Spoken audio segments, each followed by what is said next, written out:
So a recap. Mayon of Mintarn, the daughter of Hoondarth the Red Rage, one of the most dangerous red dragons on the continent, and destroyed Eskod Blacklaw's village and regularly rested atop one of the stone spikes of the Hill of Lost Souls on her long flights to and from Thay.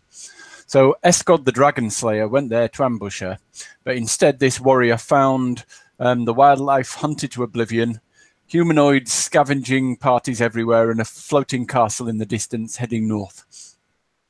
After some rough encounters, he sheltered in a makeshift cave, but in the dark he heard a horn ringing out. It was Bael's horn, and he went to investigate.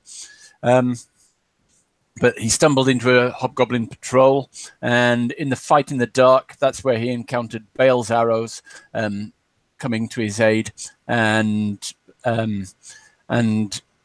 Claire of Waterdeep, the cleric of Lathander. And they teamed up and together headed up north to warn the elven city of Everska of the approaching army. Over the night, you... Do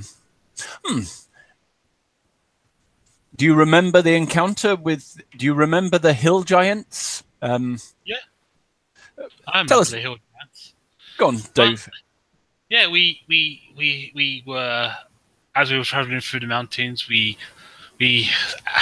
stumbled on some giants. They wanted to use us for bait to lure in a dragon, but it didn't work, and we sort of on with our journey towards the village, and then we stumbled upon a sort of female giant, a cloud giant who apparently her mother is being abused by the evil green dragon to move the castle around, and she wants to sort of like save her. She wants us to try and find her father, so that way the giants can uprise against the dragon cult that have taken over the castle and claim back what belongs to them, really. Yep. And as you moved on, you approached Everska and the halfway inn, which is the sort of Everska's face to the human world and the rest of the world on the Sheradim Mountains. Do you remember your trip there and who you met, Bael? Yeah, we met... Oh, sorry. Oh, I'll just... Well, to be honest, no. I don't remember who we met. I know we. I'm not. I know we had quite a conflab, and we met this one elder elf, where we discussed the possibly the best way to defend Everska and how to use this gatehouse or halfway house, possibly to slow them down in our tactics to go forward from there up into the flying castle. But the names I don't recall. I'm not asking for names, just basically the outline of what happened. So yes, the High Elder gave us a mess for. You discussed tactics with him, and in the end, do you remember what plan you finally decided on? What the plan was you finally decided on? The mission that we planned on was to go ahead, try to put up a delaying action, both with the halfway house and with guerrilla insurgents, and with us as a small team to go up into the flying keep and get a item that the king had, so we could locate them and come back. And as the using the magics of this elven elder, he transported you to a cave mouth, basically just a dark cave mouth at the base of this floating castle. And that's where you appeared, with the foul stench of an evil stench, green dragon, the stench of green dragon, floating down the very steep tunnel towards you as you stand there on the lip. And then we see the green dragon sleeping in his slumber, I guess. Well, that was you are not in sight of anything. It's the tunnel is stretching up in front of you and twisting up. You need to climb sheer cliffs to get up there and round corners. You don't have a direct view, but the scent.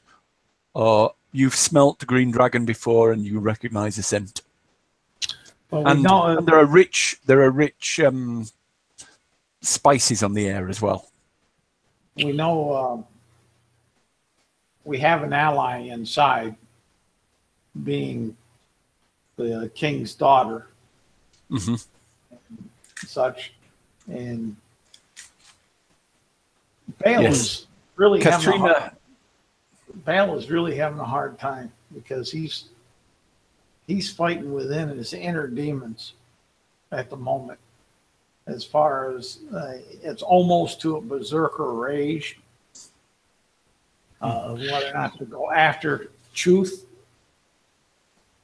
or to follow through with the mission as planned. And it's come down to he figures the going through with the mission as planned is the best course, because that could stop all the evil dragon intents and bring honor back to his family, more so than just the vigilante type of revenge justice. So he's going to be thinking about contacting their quote unquote inside person. I got a question about a spell. Mold, I think it Meld. Meld with stone. Can I actually physically like walk through stone? Is it like, can I actually move in the stone, or is it like, do I have to be permanently stand still in the stone? Yeah, it doesn't allow you to move through stone. You enter and exit at the same point. I see.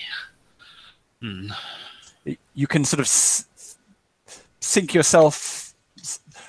I don't know the sort of exact sort of thing, but as I understand it, you can sink yourself sort of. You're within 5 feet of the exit all the time. 5 feet of where you came in, and you can't move beyond there. I see. It doesn't allow you to move through rock. And I don't think it allows you to cast spells while you're melded either. No. No, I was just asking. I didn't. I'm just there again, just letting you know. On that.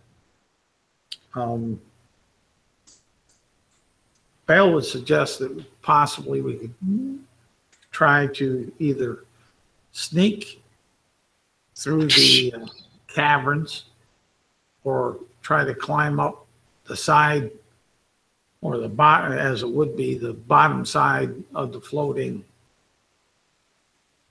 castle, to try to get up to the courtyards or of such.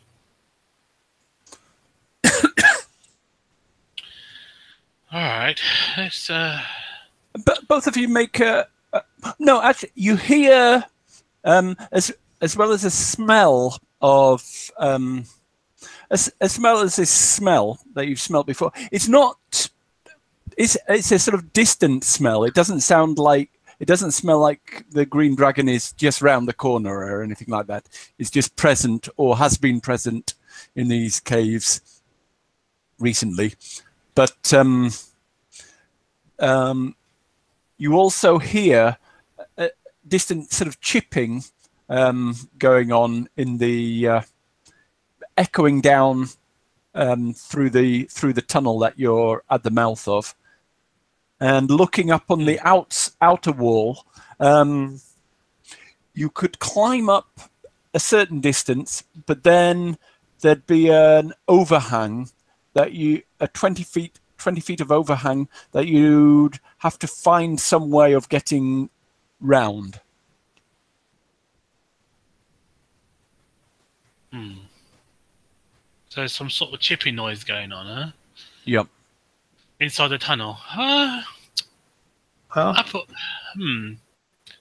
I'm going to go to investigate it. It sounds like it's echoing from quite a distance away. And the first thing you notice is that you're on a very steep, dripping tunnel with the sides of the tunnel are dripping with water and fairly slick with, there's the signs of dragons have passed up and down here. They're scratched by some big green dragon, but there's moss on the stones and things like that. It will be a difficult climb, and if you fail it, there is a risk of falling down and out and off the castle down into the plains below. Yeah. Is there a place to tie a rope to at the end of this tunnel? You mean if you climb up? Well, where we're standing at right now, is there a place where we could tie a rope? Yes. Yep. There's some sort of rocky some irregular rock that you could loop the end of a rope round. Okay. Then Bael would suggest that we all kind of tie off to each other and tie off to this one rock, seeing how precarious the climb could be, and that if one fell or all fell, we could climb back up off the rock. We wouldn't fall necessarily to our death. Almost like a safety.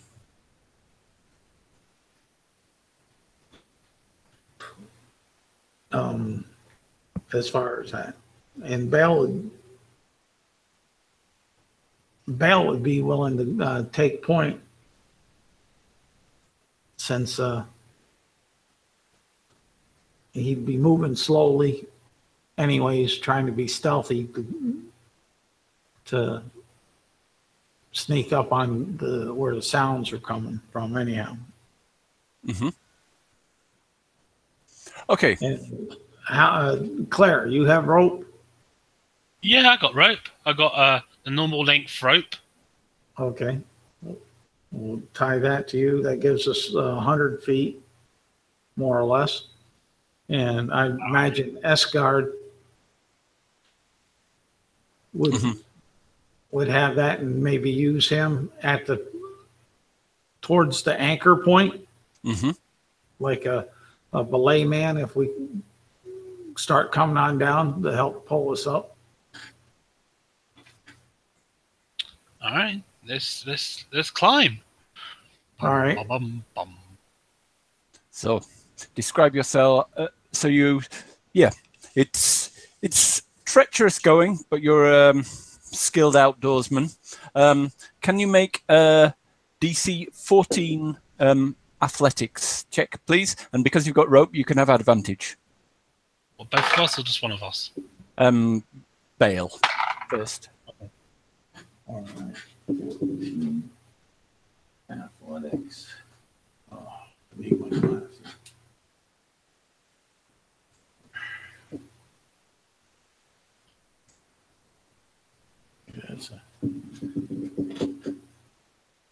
Bael's having a hard time. He's got a 13. Okay. It's not a problem. You'll be successful, but on the way up, you get scuffed, and you at one stage you fall a certain distance. The rope stops you. That you've got other people supporting you, but just falling the distance of slack rope and the jolt that it gives you, you take. It's not a lot of damage, but you take 1 hit points damage. So there you go. You're injured, but not seriously. And then you get to the top of this very steep. This looks like a sort of drop hole. From it starts as you get towards the top. You realise that you're coming to the end of a sort of a drop hole, a chute that the dragon must sort of use for quick exits. And as you get close to the top, make a perception roll. Let's see here. Oh, that's better. Let's see here. That'd be all of the unnatural 20. Okay. With that, before you get to the sort of lip of this chute that you're climbing up, you hear you hear the chipping, the chipping of sounds like pickaxes or miners working on stone, chisels, etc., and occasionally the crack and break of a stone, and stone being dragged and loaded into barrels, etc.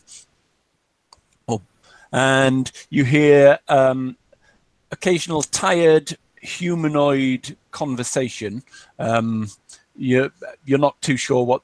Well, I don't know what languages you speak, but it's a humanoid language, and you also hear in the background a constant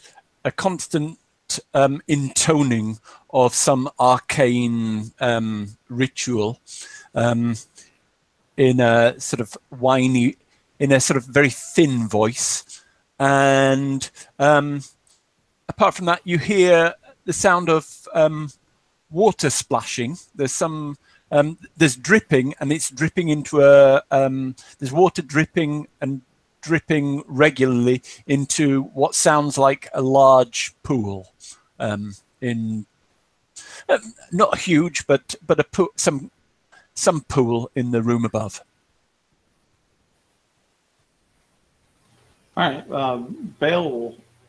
Oh, and the smell of and the sickly smell of spices and other things is getting stronger, and it's giving you a bit of a headache.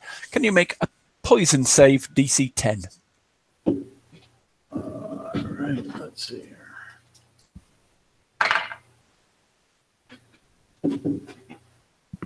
I don't think he's going to make it.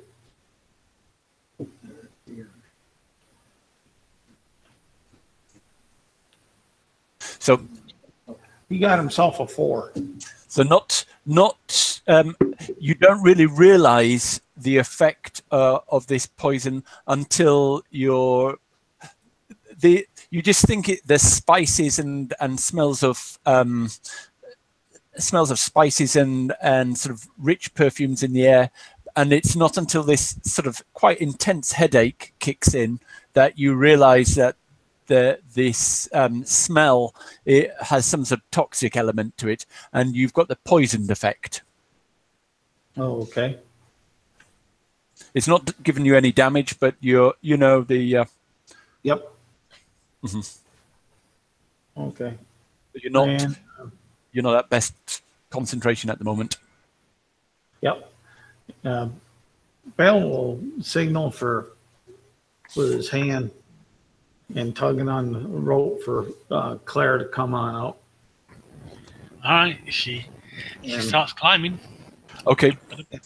Okay. He's going to find himself a spot to hide and make cover for in case something happens. Okay. Claire, make a poison save, please, as you're climbing up. All right. Con save. I get a 5. Okay, again, you this cloying smell in the air makes you interferes with you, and you've got the poisoned effect. Is it a disease? No, because I'm immune. It's poison. Oh. It's not a disease. Damn it! My paladin, I was hoping my paladin ability can just go brush it off. Sorry. So you have the poison effect. Can you make a climb roll? It's only DC 5 to climb a rope, and you've got advantage because you've got the rope. But with your poisoned, you might mess up. Disadvantage. No, well, so it's advantage, disadvantage is straight. So the DC is 5, you get a 9. Mm-hmm. Yep. So despite that, you get up all right, and you're far enough away from the others not for them to make a perception roll. The people who are working, etc., they're making a lot of noise. They won't hear you, even in heavy armor. They're not going to hear. If you'd fallen, they might have heard, but normal movement, they won't hear. Can I do a medicine check to see how if this poison is really deadly on us, and is it gonna do us over? Can I do a medicine check? You don't even need to. You can tell that this poison. It's like you feel unwell, and you'll have disadvantage on. If you look in the player's handbook, the poisoned effect gives you disadvantage on attack rolls and ability checks, and that's what it is. Your eyes are streaming. You've got a headache. You're not at your best, but it's not going to do you any damage. No, it's a poison. Which is okay.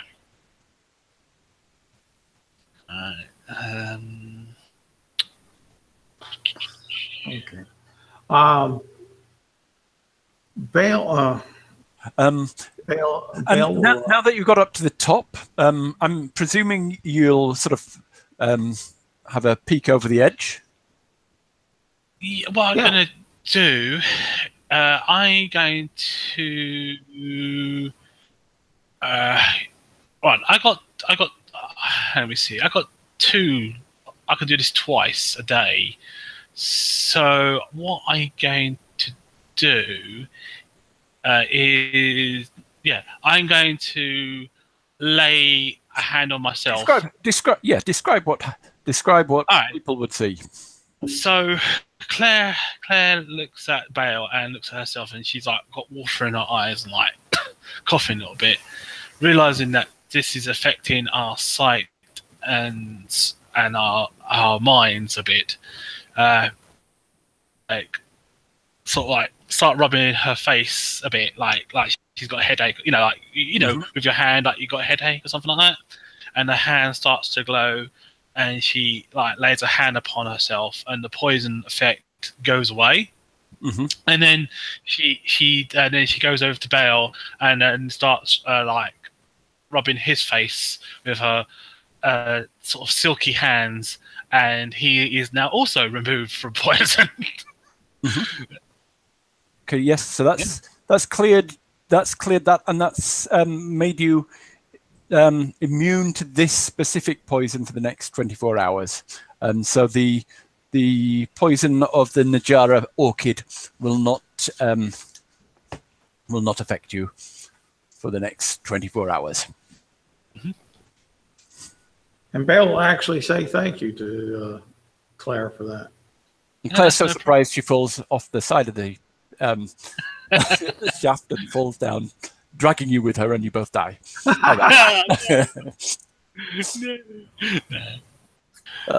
Okay.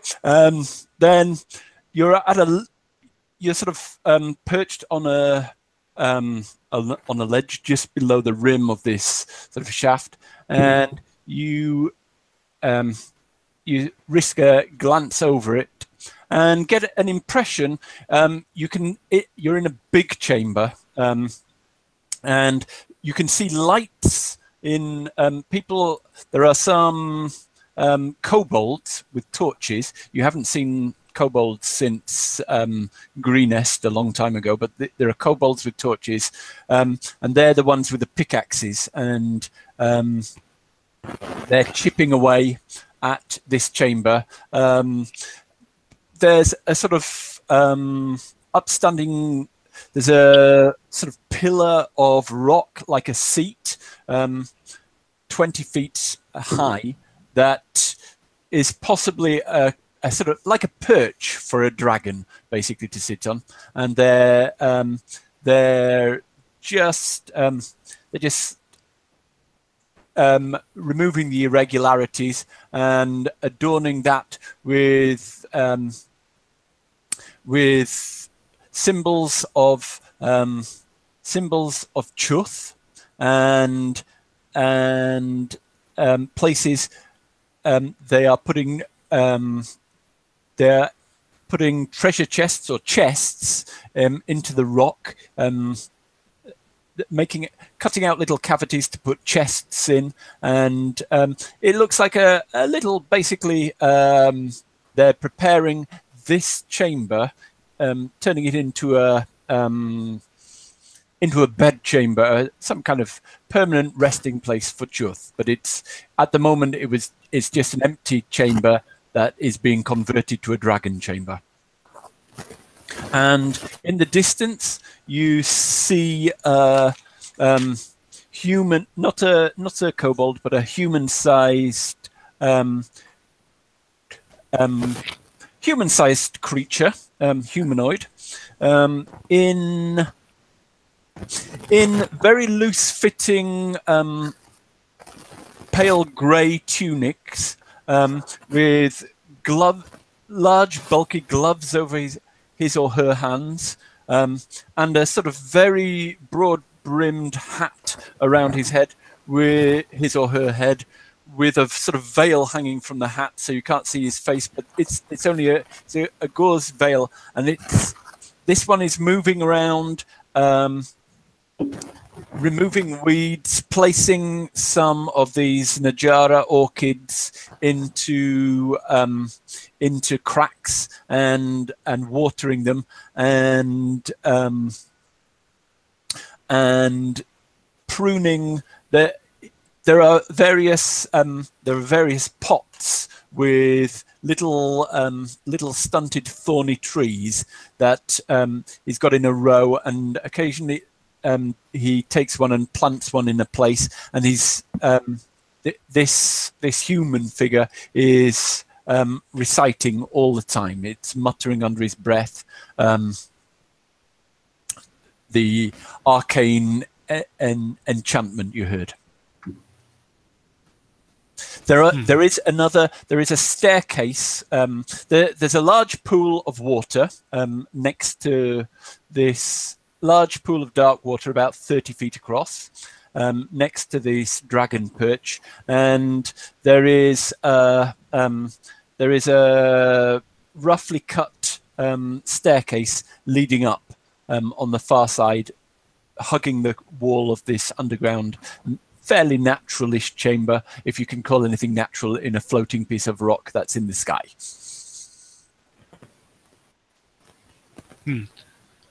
Cool. And how far is this person doing these chants?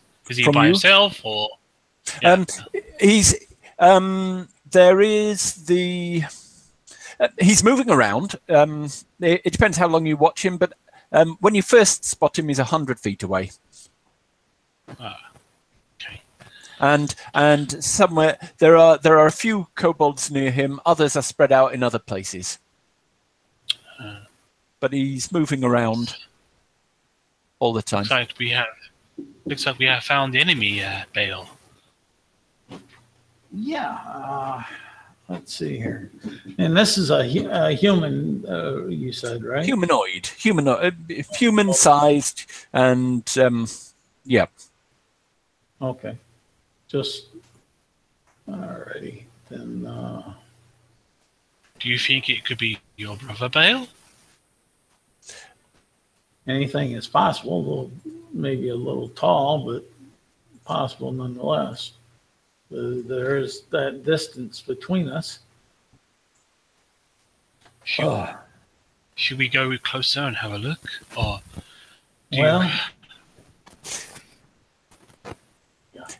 He seemed this being seems to be planting trees and plants.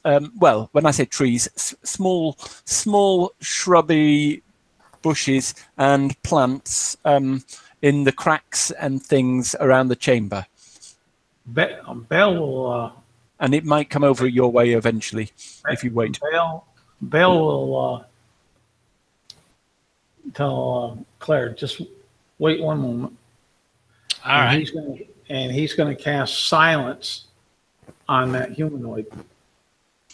What's the range of silence? 120 feet. Okay. That's what I was looking up. Okay. And this way, if nothing else, Bael feels he's disturbing the spells that he's putting upon these plants and these areas where he's chanting. Besides, if we go to attack, have to attack, it'll keep things quiet. Okay. I think I got him quieted down some. Yeah. Claire? Yes.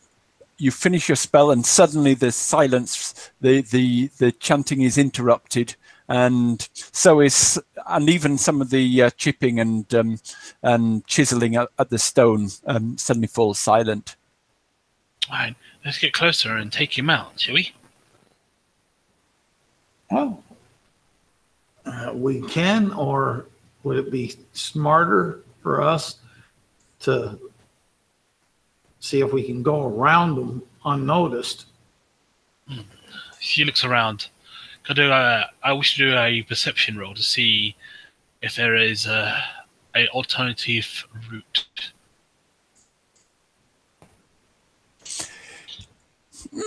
It's, to be honest, it's a fairly dimly lit. You've you can see these because the kobolds,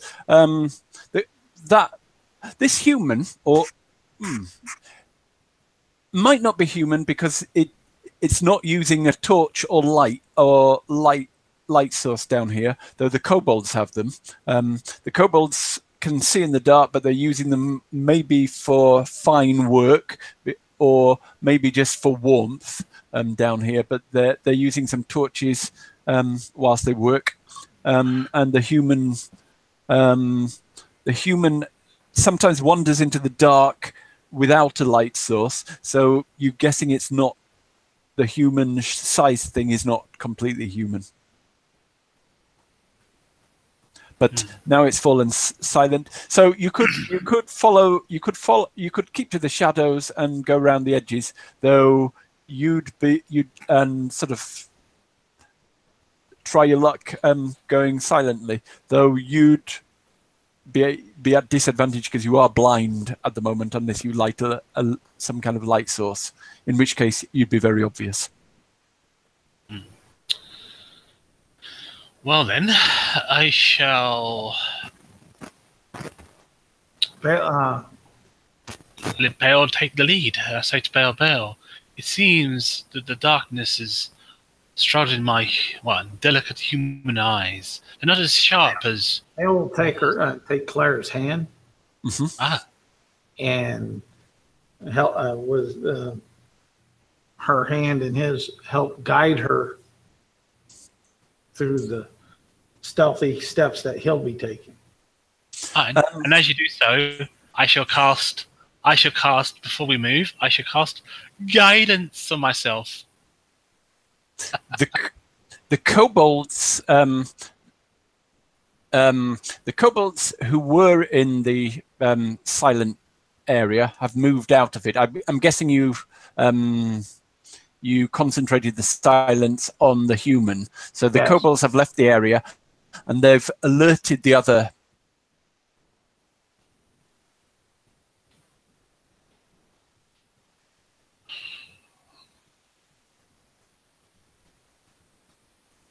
Did we lose him? I don't know. I think he froze. I think he froze up. No.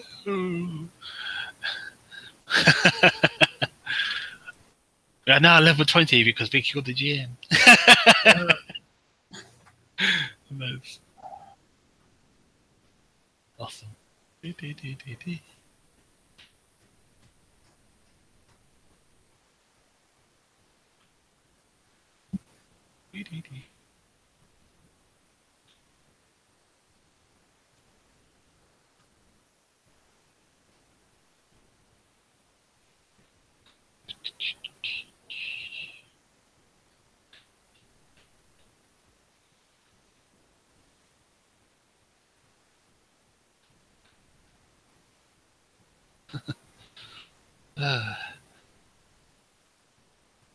I guess then we've got to be in the high levels to take out a legendary dragon. Well,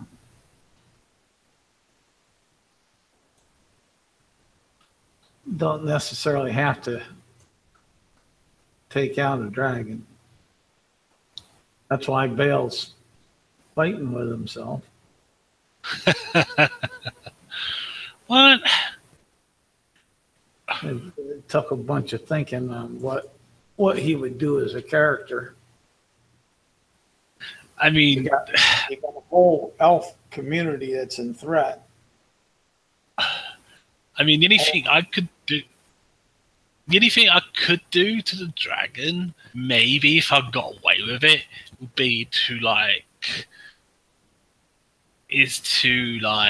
maybe silence it. Or even curse the dragon with a curse spell. Sorry about that. I don't know. I don't know why that happened. My computer just went to sleep, despite it doesn't usually do that when I'm in Hangouts. Anyway, let's continue. I don't know where I cut out. You were talking about that the kobolds that were in the area of effect of the silent spell had moved out and alerted the others, and they're mystified and looking around suspiciously, but they're not looking specifically in your direction. They're looking in all directions, trying to figure out what's going on, and looking panicked and ready to run. Bael will holler out, and I'll just add one other detail. And the human who is silent goes and dives into the water and disappears underwater. Okay. Bael will holler out in Draconic. Truth, Death Tangle is coming forth. Part ways. Oh dear. Make an intimidation roll, difficulty 5. No, make it difficulty 10, but that's advantage. Crit. Okay. My first roll. They just turn and sprint up they drop their pickaxes and turn and sprint up the stairs. Oh dear. And now the castle is now on alert. Fantastic. It gives us a free avenue to walk on up to the stairs and walk up. Yeah. All right. Because they think the big boss, Truth, the Green Dragon, was coming down in there. Anyway, let's go. Yep. Walking forward. So you cross the Truth's before we head off.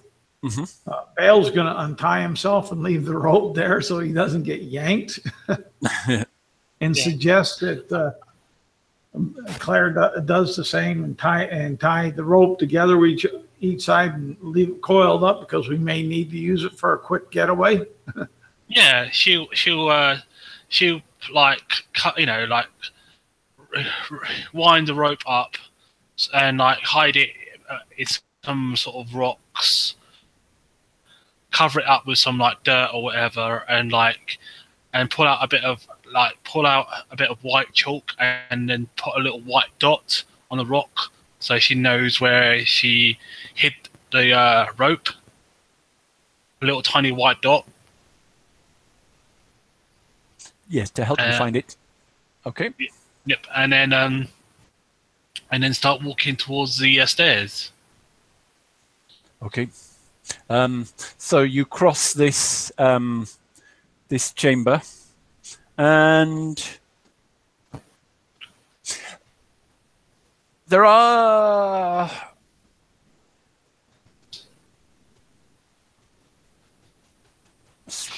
strange ripples in the water. There are some ripples form in the water as you're moving across, but nothing appears out of the water. And you get to the stairs and start sort of zigzagging your way up the wall of this chamber, up and up about 60 feet, and then you go into a tunnel, and the tunnel continues climbing up to it's a large, wide tunnel, large enough for a dragon to crawl up through, and it has. And eventually you come out into onto a balcony overlooking a courtyard in a lower courtyard in the flying castle. In the courtyard there are there you can see battlements above you, and on the battlements there are ballistae up there. You can see there's some sort of stables or pens off to your left, where there are where you can hear the sort of of wyverns. There are a few sort of living quarters or barracks around the side, and there is a main sort of castle area with giant-sized gateways leading into a sort of inner keep. You're in the outer keep area. Oh, okay. So how far is the inner keep from where we're at? About, let me just check the scale, but about 120 feet to the door. All right. Do we see any patrols? You scan around. Make a perception roll. Ready. 21. You see an ogre come out of one of the large barrack buildings and take a leak in a corner of in one of the dark corners of the outer keep, and the inner keep, and then goes back into his barrack room. And also you see there's a sort of glow of some fire, or glow of a fire on top of one of the wall towers, and you see the silhouette of an ogre up there. And at one stage, what could probably only be a giant appears atop one of the towers on the inner keep. The whole inner keep is giant-sized. It's massive. Okay.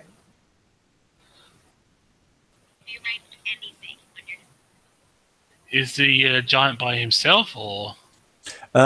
Yes, the giant is up on top of the tower by itself. How close is he? How close is he to the edge? The close to the edge of the tower that he's on. Do you mean? Yeah. Like, does it look like he could like fall off if we give them a bit of a scare? No. Yeah, there might be a magical way to knock him 10 feet over the sort of parapet on the edge, but from where you are, he couldn't slip and fall. He couldn't slip and fall. It would take a lot to get him over the edge. Hmm.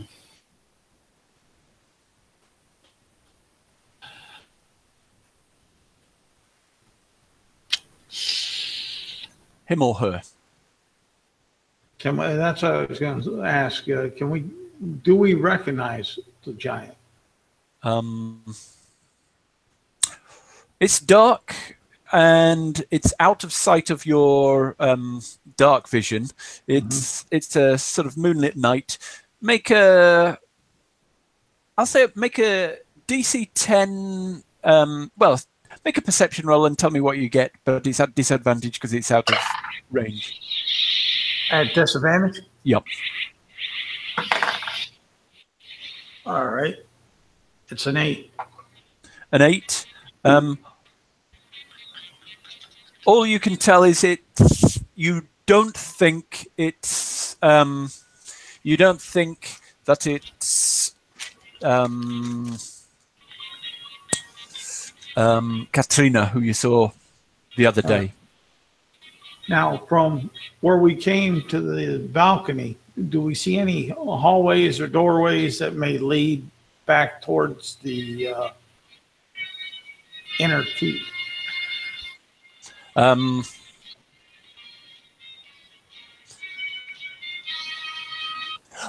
Yeah, there were, as you came up, there were other passageways that you didn't take that you could go down and explore and see if one of those leads up to the inner keep.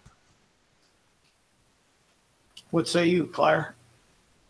All right, and this, or you could go for the gateway. Yeah, let's go.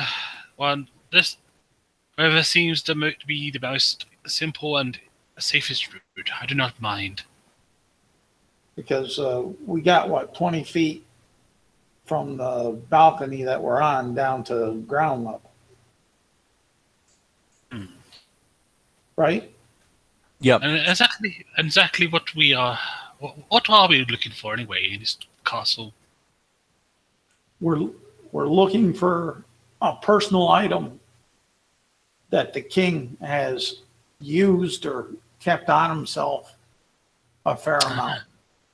So we can do so someone can cast locate creature. I see. I guess we need to head to the throne room. Well, not necessarily a throne room, but if we can get to his personal quarters. Yeah. But the problem is we do not know exactly where we are. This place, we do not know where his personal quarters may be. That's why we want to try to hook up with our inside gal, that tall drink of water. Well, if I had something of... I can find her.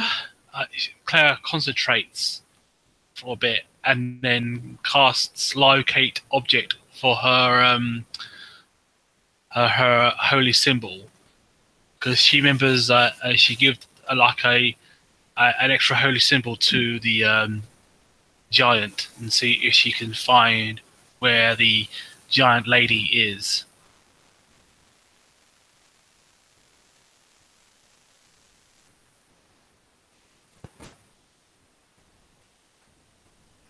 You still there, guys? I think he froze up again. Oh no!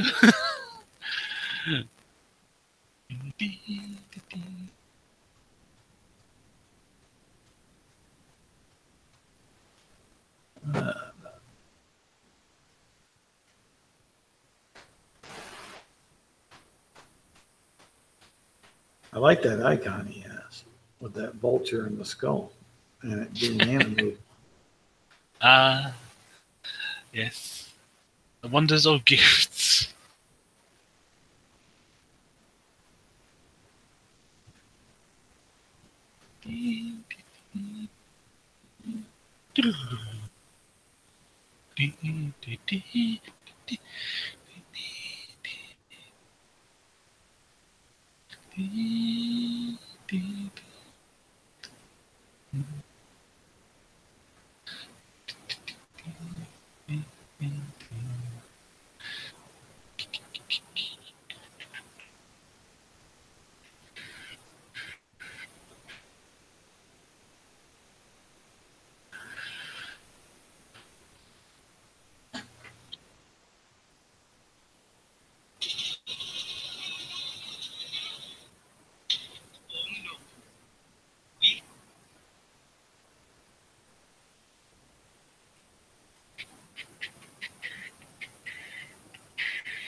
Hopefully you'll come back.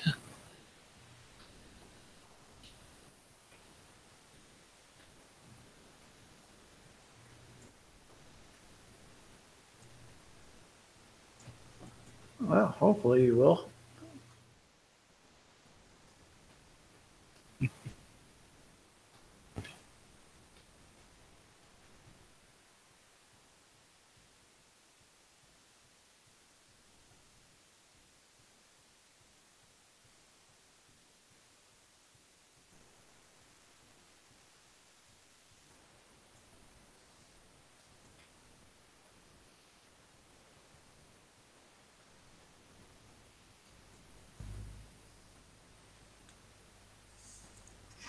Sorry, I've swapped to my work computer. Hopefully,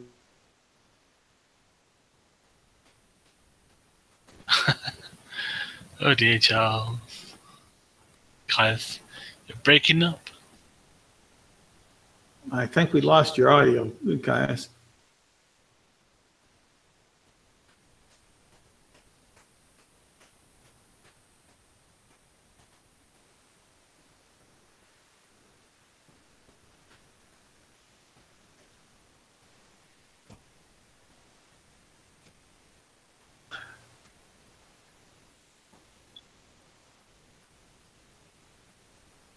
no. I heard nope. Uh, I can hear you.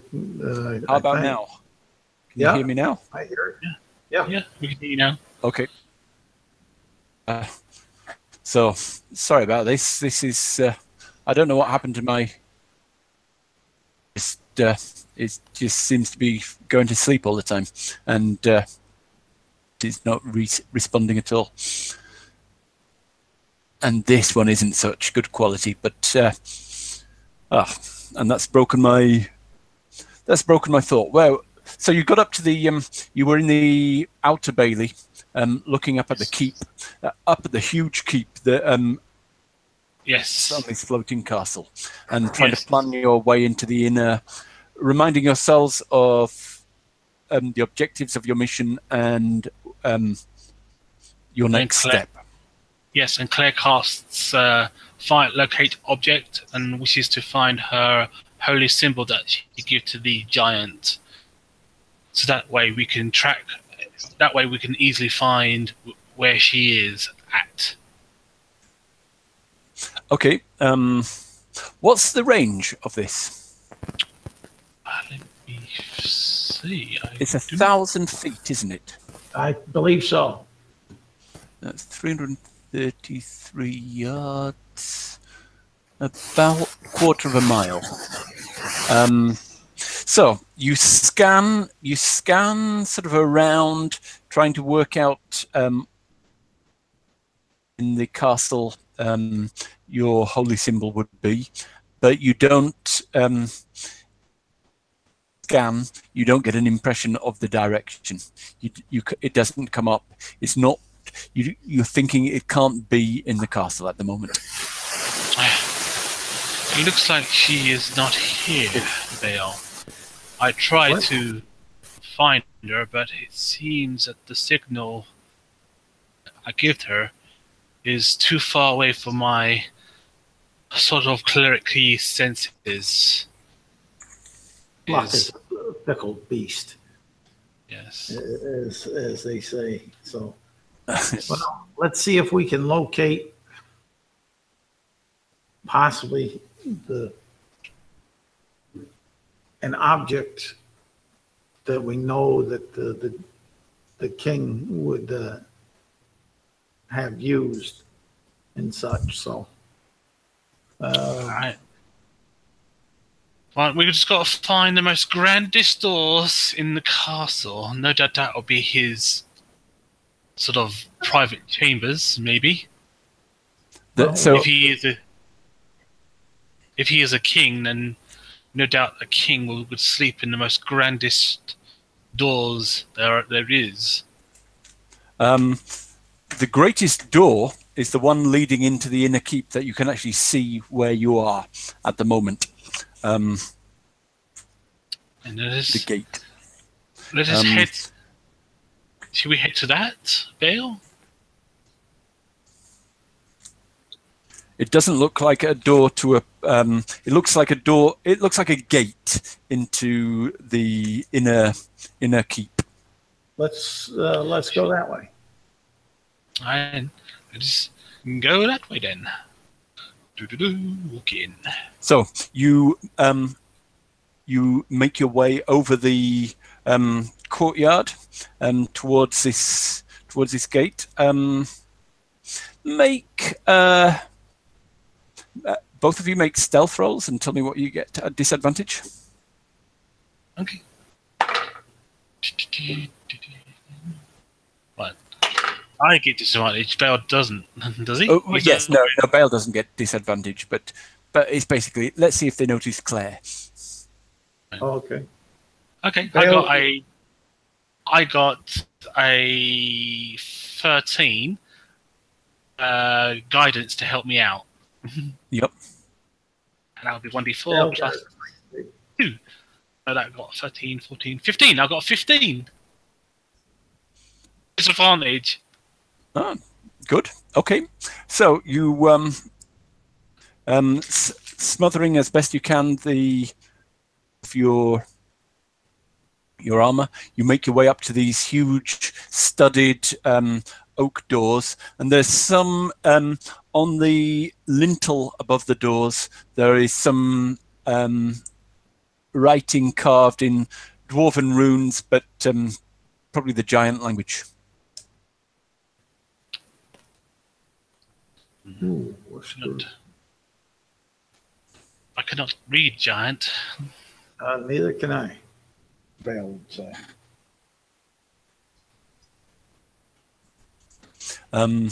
The sort of, there's no obvious way to open this door. This gate. These double doors, they're probably too heavy for you to even move.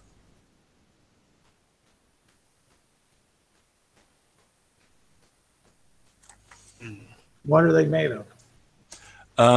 Some huge primordial primordial wood with iron bands across and studs also to get in the way of axes.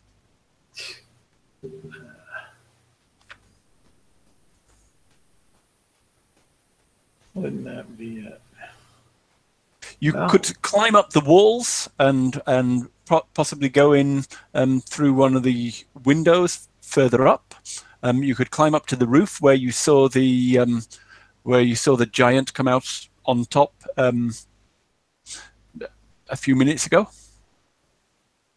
Trying not to climb a lot because of Claire, but I think that's going to be the only avenue. And you hear that some of the there are different sort of the giant-sized sort of arrow slits, but they'd probably be big enough for you to squeeze through if you needed to. Further up, and there are some lights are shining out of some, others are dark. Okay. And you can hear voices coming from a conversation is going on somewhere up, and you can hear it, occasional sort of whispers, though possibly giant-sized whispers, coming out of one of the lighted arrow slits. So it's difficult to determine which. Now you said there was a window that was up above. Now is that lit? There's a slight there's a curtain over the window, but you can see the gloom of lighting from the other side shining against the curtain. How far up is that window? That window will be 40 feet up on the second floor. Can't do that. Claire, I think we're going to have to look for an alternative route. We can't get through the door. Climbing that distance without our ropes. All right. Let's see if we can go another route.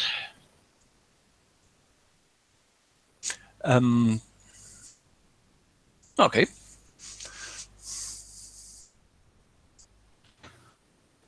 The whole place, there's a gentle wind blowing. Sorry, go on. We'll go down in the tunnel a little bit further where you said that we saw multiple doors, you said. But yes, down in the tunnels as you came up, they weren't doors; they were just different forks in the. You kept on the main tunnel, but there were others going in other directions, and maybe one of them leads up here. We'll backtrack and we'll take the first fork in the tunnel that we come to. Okay. As you're heading over the courtyard back to the balcony that you came in on,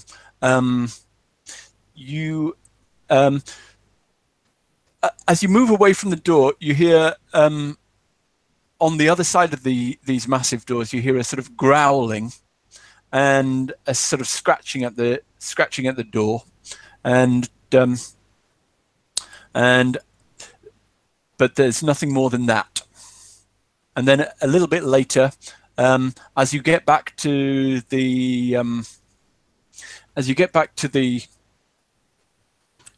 balcony, the giant doors that you came up to open a crack, and some dire wolves come running out into the courtyard.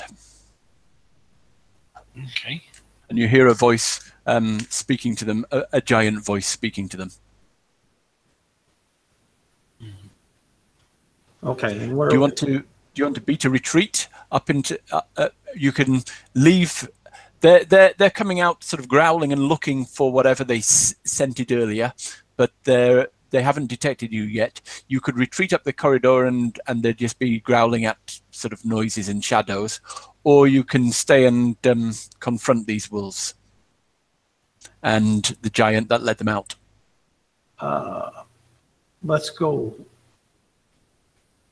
and go retreat and go up the up further in the corridor. Yeah, all right. Let's retreat. Retreat. Okay.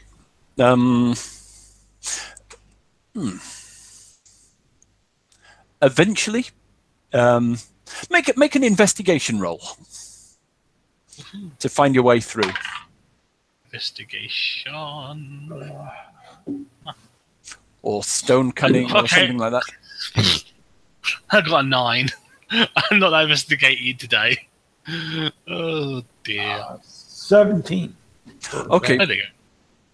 So Bael, you have Claire, you're disoriented in the twisting tunnels, but Bael, you find your way round, and after a bit of investigating, you come across you come across a way that leads up in the direction of. It doesn't look like it's leading up into the direction of the tower, but it twists back and comes up to the inner keep, and yes, and you come up into a large room where there are hanging cattle hanging from hooks.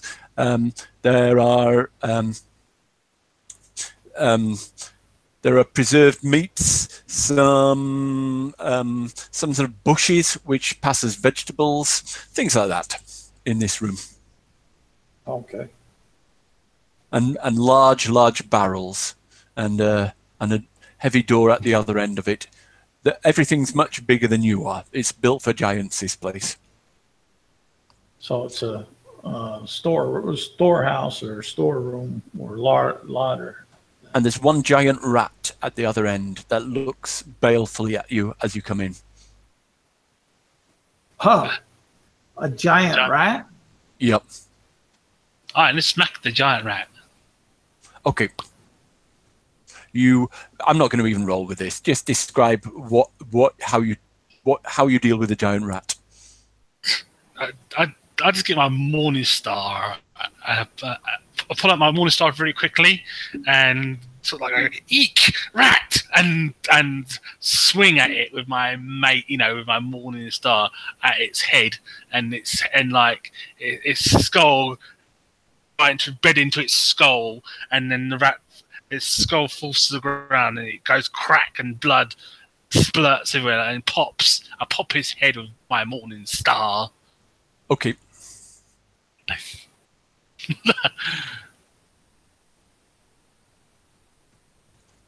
Do you carry on? Yeah. Okay. You move out into through the door into a large kitchen, and there the ground on the kitchen is unusually clear, unusually clean, and there are little brass instruments sort of lying on the floor, but that's all you see. See. All right, let's have a look around and see what else we can. Claire is going to do an investigation to see what else there is around in this. Are you looking for anything specifically, or what are you investigating? I want to see if there's anything unusual, like sticks out of place. So something that looks valuable, or something that looks quite royalty. Make an investigation roll. All right. Investigation. I got a 13. Before you sort of approach too much, you notice that these brass things on the floor, they are sort of knife handles and things, but there's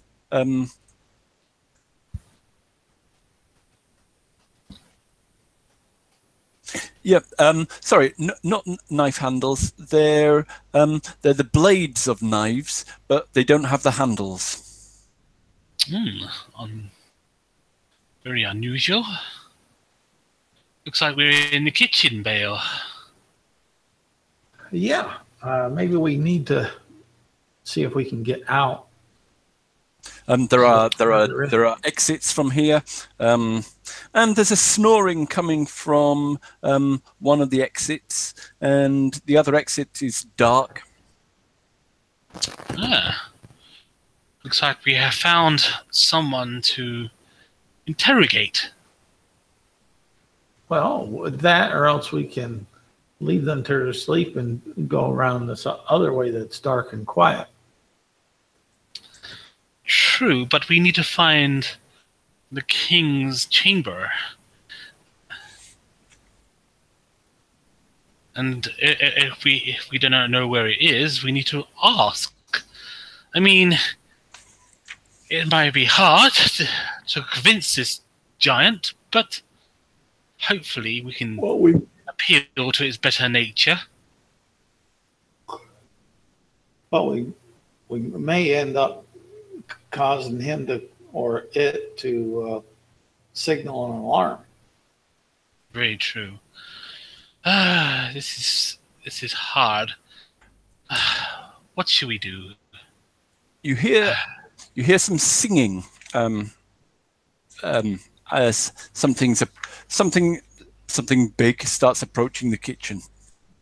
It looks like the scullery is here. Let us take shelter. Let's duck into this dark corridor, doorway, this corridor here. All right. Let's step in there then. Okay. As you step there and wait, after a little time, a giant, this one looks to be similar to the hill giants you've seen before, a very fat woman, female hill giant, in slightly better dressed than you've seen other hill giants, stumbles in carrying a tray. Does she look like the giant we know or met before? No. She's definitely a hill giant, and she's chewing on. She's got a bone that in her a bone of some a thigh bone of some ox that she's just ripping into, as she's carrying the best part of an ox on a tray back from whoever's eaten it, and she seems to be quite happy munching away on the leftovers. Mm.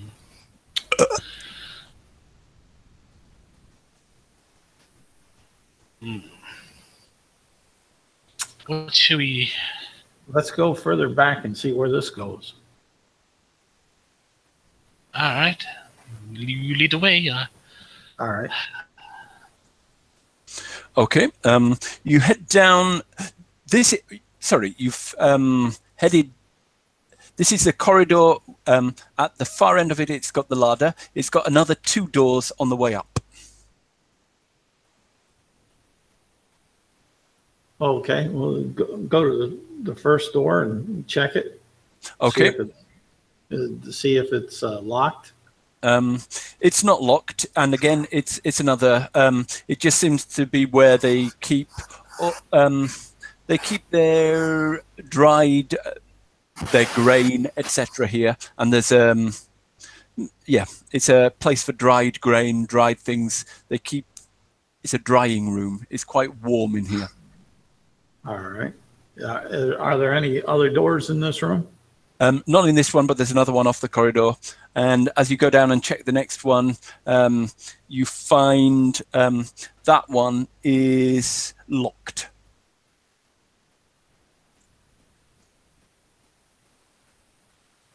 All right. Mm.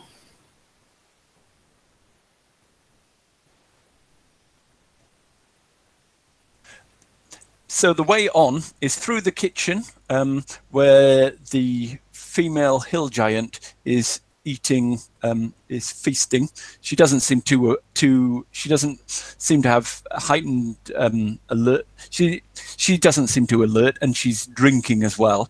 Or You could go and talk to her or sneak past her, basically, or go back the way you came. We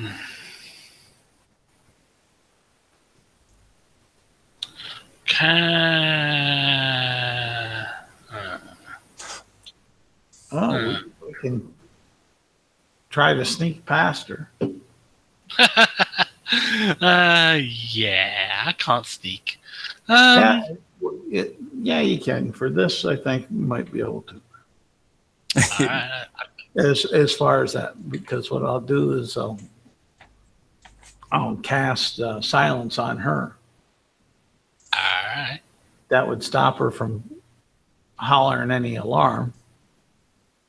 And as long as we don't get too close to her, it keep all, we'll be able to hear ourselves and like that. It'll keep any sounds from arousing her. Other than that. All right. Okay. All right. Let's do this then. All right. So you silence level spell. you silence this cook. Let's see. She'll make a intelligence save to see if DC 15 to see if she sort of realizes she's under the effects of a spell.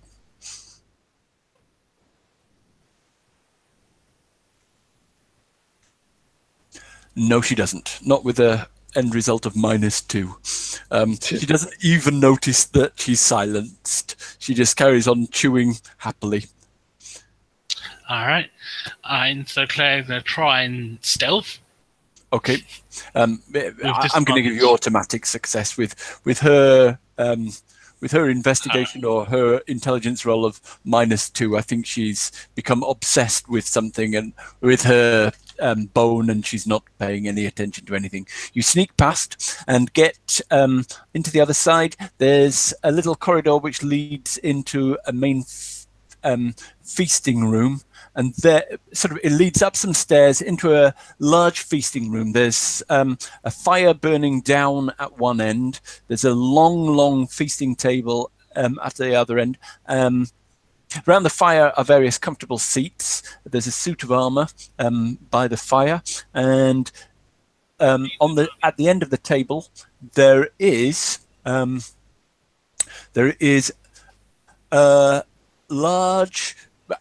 a huge middle-aged cloud giant woman, and another woman similar to the cloud giant you saw yesterday, but they both of them have a family resemblance, but neither of them are the cloud giants you saw yesterday. And they the other one of them seems to be speaking excitedly, animatedly to the other, but because you don't speak giant, you don't know what they're speaking about. And one of them's killed a kobold. Are there any looking about this throne room, or what appears to be a throne room? Are there any pictures of the king? Yes. You see a large sort of tapestry at one end, on one wall, behind where the younger of the two giants is sitting, and on the tapestry there is an image of the woman who is sitting near the end of the table, and the woman marrying. It's a wedding ceremony. This woman marrying somebody who looks somebody with a he's wearing a gold torque around his neck, dressed in in possibly a dragon scale armor, and with a massive cave bear, a massive cloak woven out of cave bears and polar bears, lined with polar bear furs. How big is this? The tapestry. Tapestry. Oh, it's about 30 by 20. Damn. There goes that. Looking at the man in the wedding photo, he has an ornate morning star hanging from his belt, which you see hanging from one of the beams in this room. And the only other thing the only thing that could be of useful size to you is the ring that he's putting on the woman's finger. Ah, if we can find that ring. Well, we know where the we morning star is. Yep. If we could. How many people are in this room right at the moment? 2. 2. Okay. So if we can grab his morning star, then we can find him. And they are speaking away in giant. And actually, make a stealth roll, both of you. Or what were your stealth rolls? Do you remember? You didn't ask us to roll one, so okay. Make a stealth roll now. Make a stealth roll now, or. Okay, that's a 21. Okay. Wow, I got a 13, and I gotta give myself guidance just in case, and I get an extra 3, so I get 16. Okay. Stealth. Let's just. I'm stealthy for once. Just...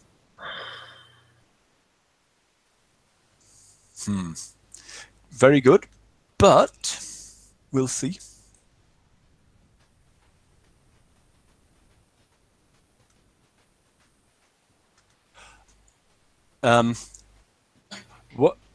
One of them, as you come in after a second,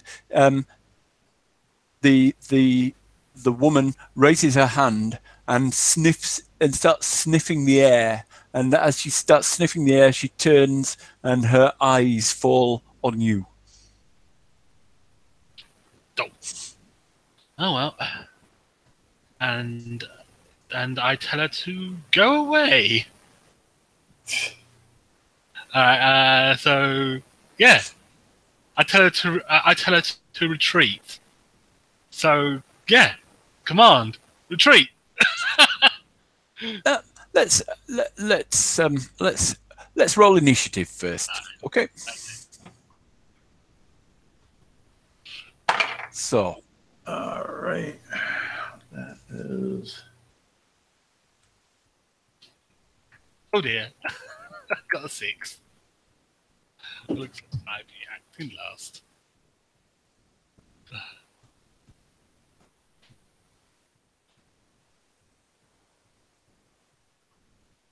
A 13 initiative for Bael.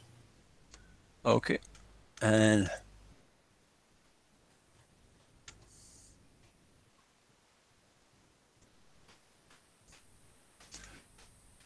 so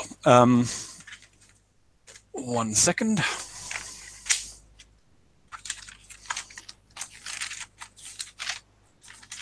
So there is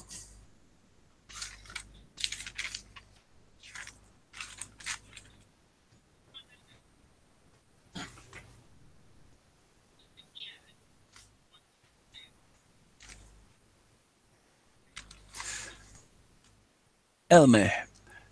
First of all,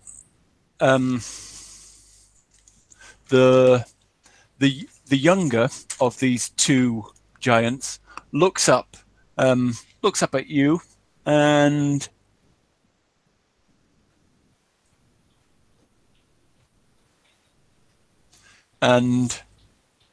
looks surprised and just says, "Who are you?" Bael, you can react. Bael will say, I am Baelith, guardian of the people. I'm here to parley with your king or queen, for we have a common enemy, and we need to bring truth down to his knees. Are you our ally or? Speak quietly, says the woman who you can see in the tapestry. The middle-aged woman standing up. Lower your voices. I come close.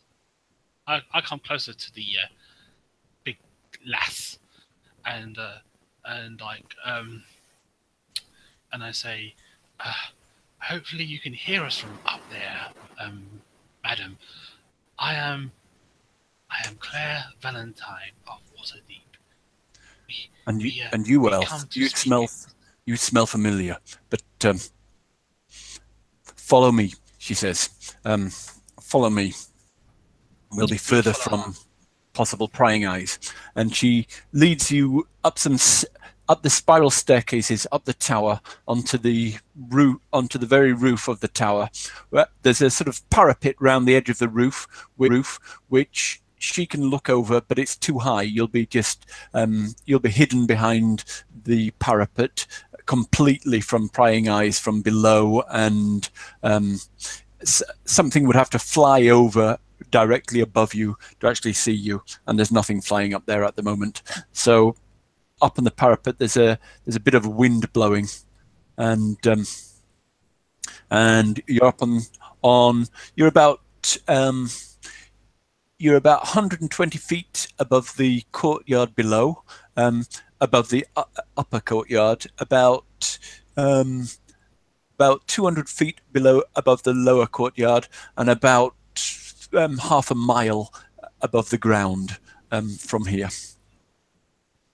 And there's a bit of a wind blowing, enough to sort of drown out conversation. She turns back to you and says, Elves always make my stomach rumble, but speak. Well, madam, we are here on peaceful terms. We are looking for a possession that belongs to the king so that we can find him. We are trying to save your people and to save the queen of this castle. Oh, you can find him. I have looked. I have sent out my birds. I have sent out my ravens. We cannot find where that truth has absconded him. What skills have you? What eyes have you that I have not got? Wow, I have birds serving me, looking around for where truth has hidden him. Well, madam, we have magic. We are using the ways of the winds of the magic. Am I not giant? Do I not know ancient magics? Do not insult my people. Sorry. We are trying to use a spell known as find creature or monster. We know of a man on the surface. A powerful spell. We need to gather an item that belongs to the king, so that we can find the king and return him back to his people. You are talking about Blackochthus, my husband, I believe. Oh, I did not know that you was the queen, madam. She bows graciously. Madam, queen. We have. I'm the lady of this castle. I am no queen. All right. Madam, dear lady, we, the elves, have all the force to help with all its creatures and all of its plants to search out, plus all the ears and noses of the elven people to find your husband, your dear one. If we can build an alliance and have you slow the progress that you're being indentured to do with the movement of the castle, if you could slow it down to give us some time,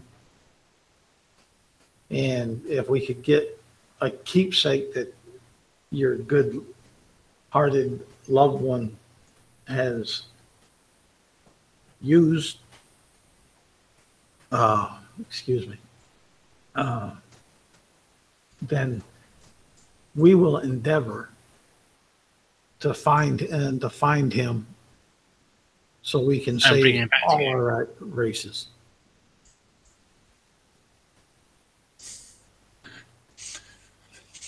The more eyes I have serving me, the better. We met your daughter, but we don't see her around. She could tell you of our character. Katrina.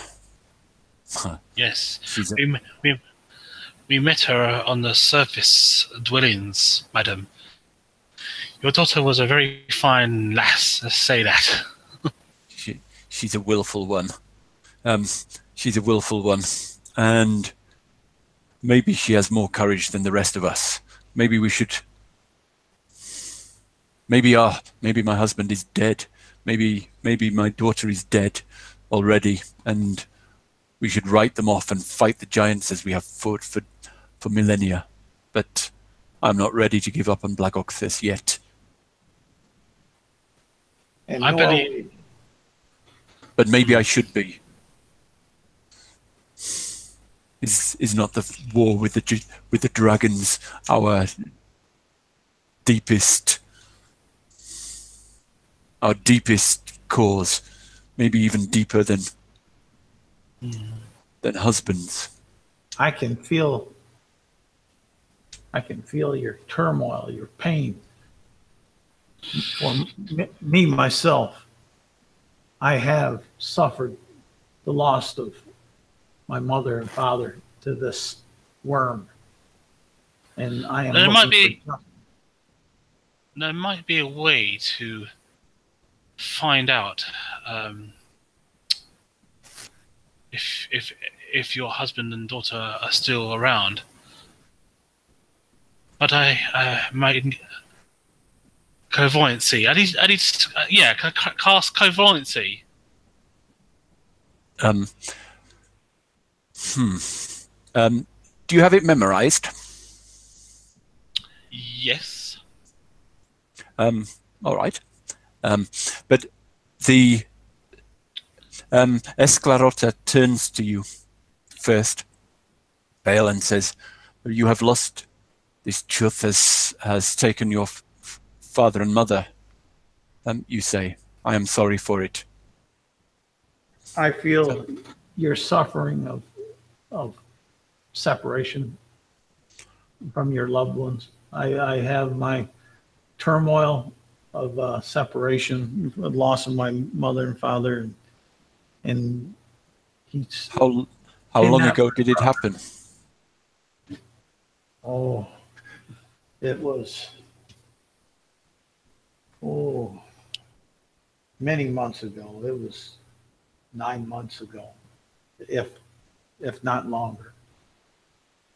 Time has run its course, and the sands fall upon each other. It becomes hard to distinguish one day from the other. It just seems to pile and pile, and seems forever to get justice.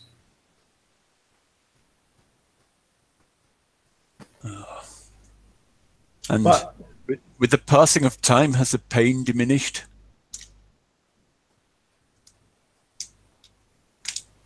I can't let the pain diminish. Then I took a blood oath to revenge my parents I am sorry. and I'm tried to sorry, Bael. save my brother, if And he if- still lives. Unfortunately, I think he does, Your brother. and I think he's been corrupted by truth. Your brother is like you. He smells of you. He is truth's servant. And with that, either I must be able to bring him back to the side of honor, or defeat him. Either way, it's a hard task, and will pang my soul for as long as it lives.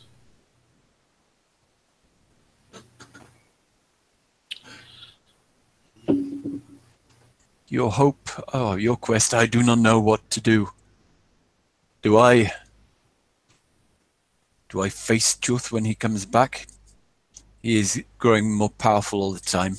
Or in the hopes that you can rescue my husband? Do I never forego hope? And to face truth by yourself might be the worst impact for your people. But to face them with allies may bring you glory and wisdom.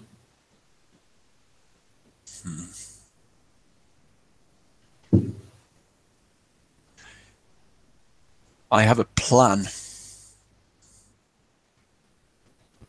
I do have a plan to capture and slay this Truth. If what's your plan?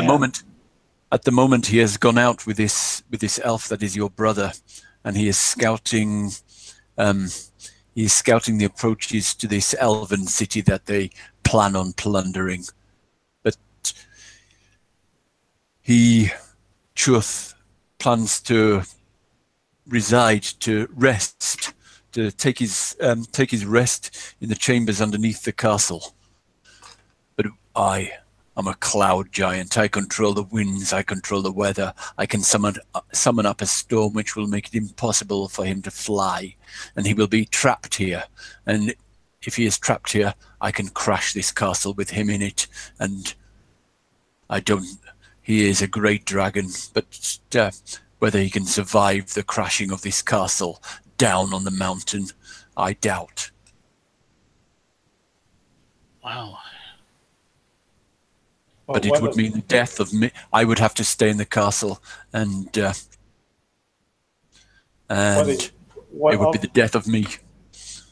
But it would be a sacrifice I'm willing to make.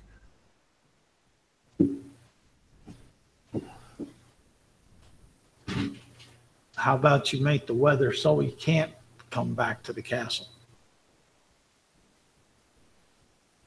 We use some of your plan. This way he can't come back to rest where he wants to feel his power where he does, and it will hold all the others, the dragon kind here at bay, in him without his power, his strength of numbers, and just himself. And and then maybe we elves and humans and dwarves can possibly get a chance to strike him and strike him down. But first, we should have a good chance to see if your loved ones still survive. She reaches down to her finger and pulls off the ring that you saw on the tapestry down below.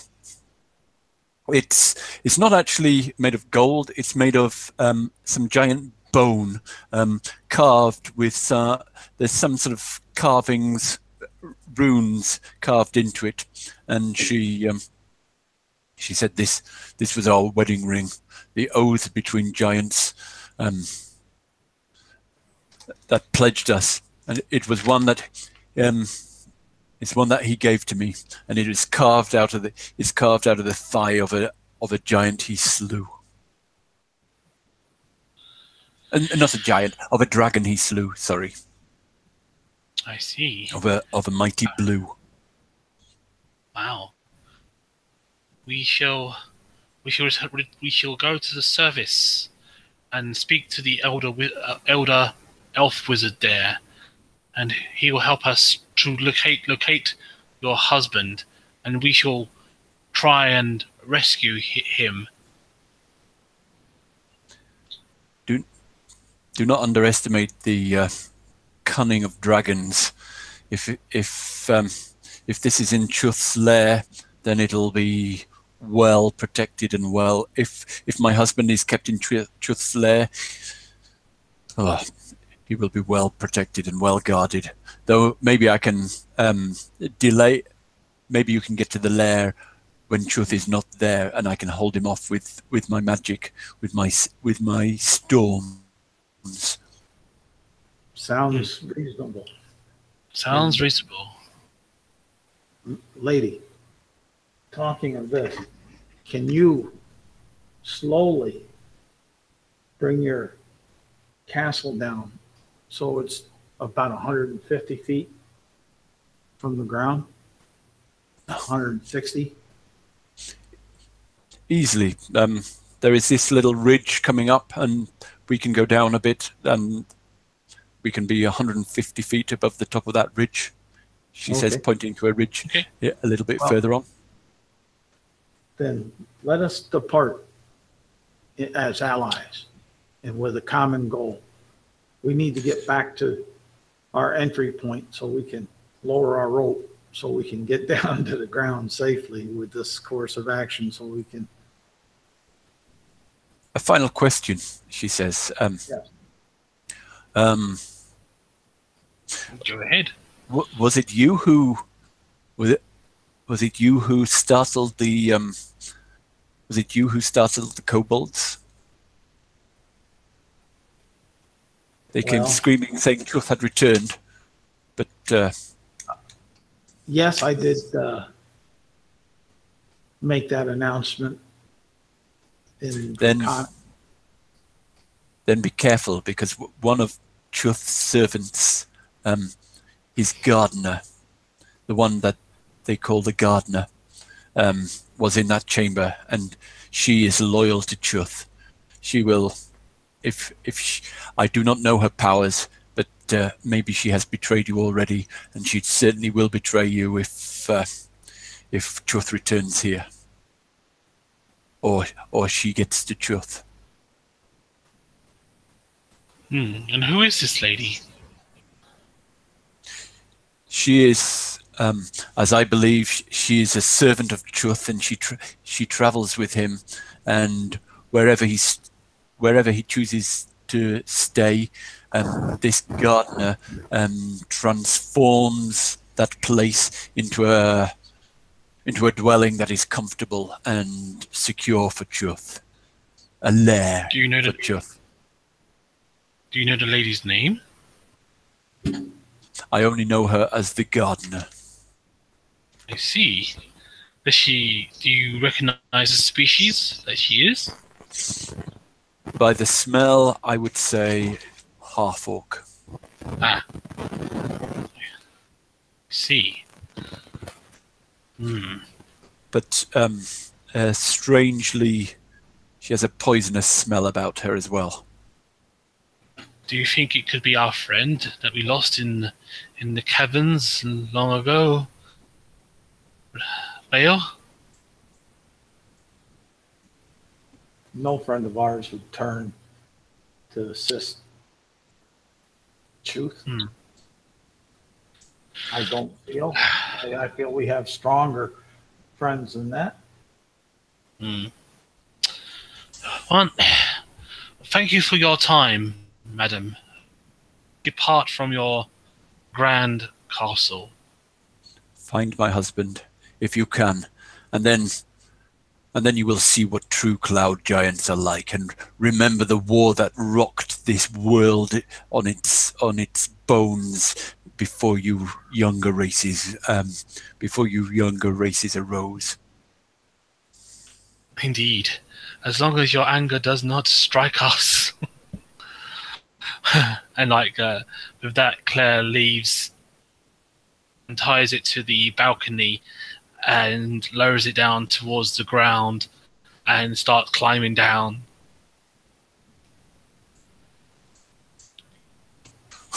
Where are you? What are you doing? I can take you down the stairs. I can take you. This is my castle, and nobody opposes me in my castle. I can take you where you wish. There are servants loyal to Chuth, but this is my castle, and people obey me. And those who oppose me will not oppose me to my face while Chuth is absent. I see. We're going to the elf village so that we can give this ring to the elf wizard so he can find a monster.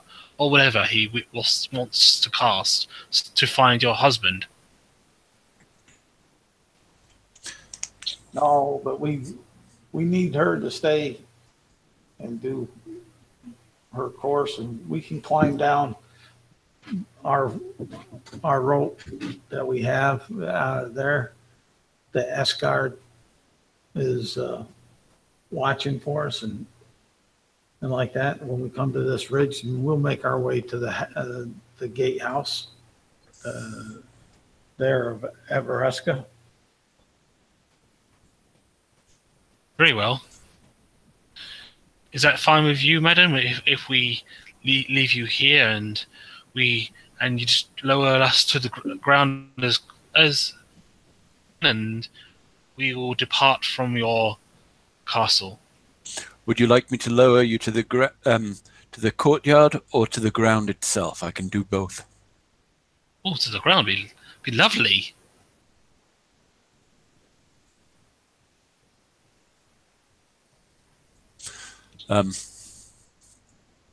Very well. And I will stay here, but she turns to her daughter, Elmi. Take our guests to the ground. And Elmi, you follow the younger giant down some steps, down the giant steps that you come up, through the throne room, down a corridor to past some other sort of guard rooms. There's an ogre that sort of, as he sees the giant coming, sort of grovels out of the way, and the giant opens the double doors that the great gates that you couldn't open before, and goes out into the courtyard. The dogs that were out there sniff and huddle away from you, and she crosses the courtyard quite imperiously, not caring whether anyone comes in her way. Gets to the great gates, and she opens them, and there you find yourself the wind as you open the great gates. The wind sort of hits you as you're traveling, and you find yourself tottering on the edge of the precipice, looking down at a sort of quarter of a mile drop down to the ground below. It's less than quarter of a mile, but it hasn't dropped to 150 feet yet. And she says, "Are you coming?" And she just steps over the side and plummets down towards the ground. Yeah, I guess in the come. Oh, yeah, it'll come and say, holler to Eskod, "Come on!" And Eskod, who's been following you, but he's been a bit awestruck and said little, which you'll probably find is not his common way. You all step over the edge and go plummeting down towards the ground, and last minute start floating down and land. Actually, there is the army underneath the castle, which I haven't. How would you like to get past the army? She stops at the lip of the precipice, the lip of the castle, and points out the campfires and everything below you, and says, "How would you like to get past the army?" How do you normally get past them? With your flog. Yes, with your fog, it. Climb on, yes. and yes, with fog and everything, you get down there and land lightly, and she leads you through clouds of fog, which just rise up, and eventually she leads you back to the foothills of the mountains, and she wishes you well and says, find my father and sister, and we will join in this battle as our hearts tell us to. Indeed. And let's go to the elfish dwellings, my good Bael friend. we have a giant to find. Have the giant to find and allies at hand. So,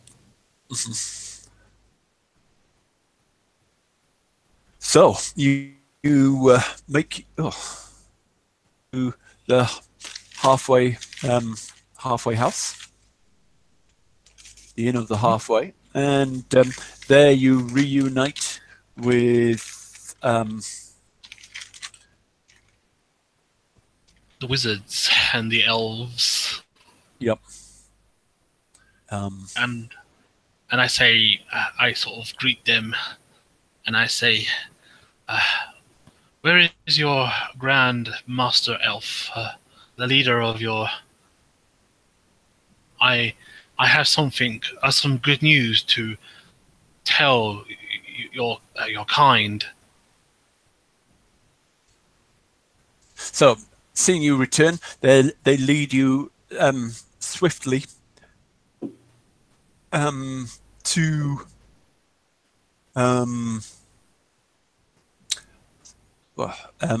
Elder Gervas Imesfor, who is there looking. He's there at the defense. They're traveling around. This is not an easy place to defend. But you find him on the perimeter wall, and they're covering it with waterproofing and trying to put up barriers, trying to put up a sort of a false roof over the walls, so any attacks from above, they'll have some protection against them. But he's just seeing to the defences of the halfway in, and he looks up as you arrive. How did your assault on Skyreach Castle go? Well, we met the lady. We met the lady of the castle, and she has come to some sort of agreement with us. She wishes to help us to fight against the green dragon of doom. She has given us this bone ring, what belongs to her husband. If we can find her husband and bring him back safely, she will help us in the aid against the dragon cult, and a great thunder of the cloud giants will smite the dragon cult.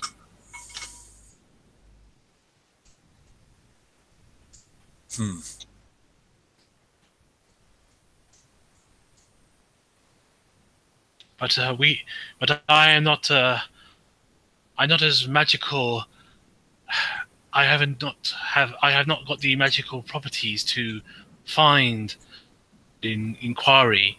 That is why I need your magical helps, great elves of the woods. Please help me and your kindred to form alliance with this powerful, so they can fight against the tyranny of their enemy, the cults of the dragon, and let them claim back their castle. Because all she wants is her husband back in her loving arms. And no doubt, if you were married or had a child, you would want the same thing as well. Mm-hmm.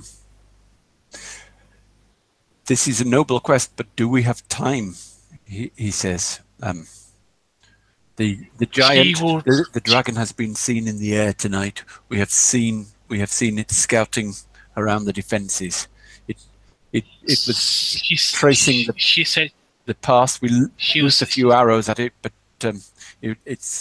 they do nothing against this dragon.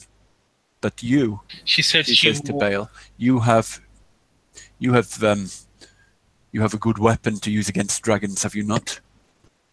Gamal is the best, handed down through my family. The guard of people.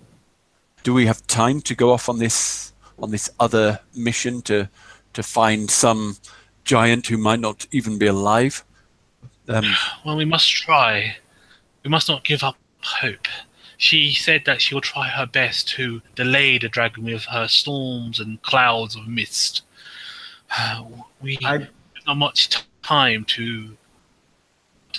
I'd say I put our people's honor at stake, saying that we would try and to locate her husband by all means that we would have available between the forest, the woods, the creatures, and our magics, such as possibly scrying to see if they're alive. That would be the first. That, and she believes that they'd be at Chus' lair. If we could locate that, we could, either way we can strike a hard fall for Chus if she traps them as she says she can, and if we can save them, then we can come together as allies and destroy at least this one arm of the dragon cultists.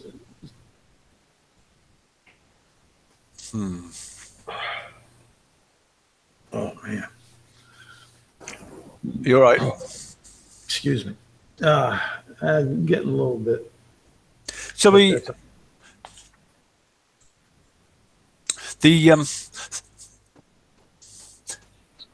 So the elder says, yes. If you gave your word, you have served elven kind and the honor of elves. You have been a credit to the honor of elves, and I will not do anything which will put your honor in doubt. I will do as you request.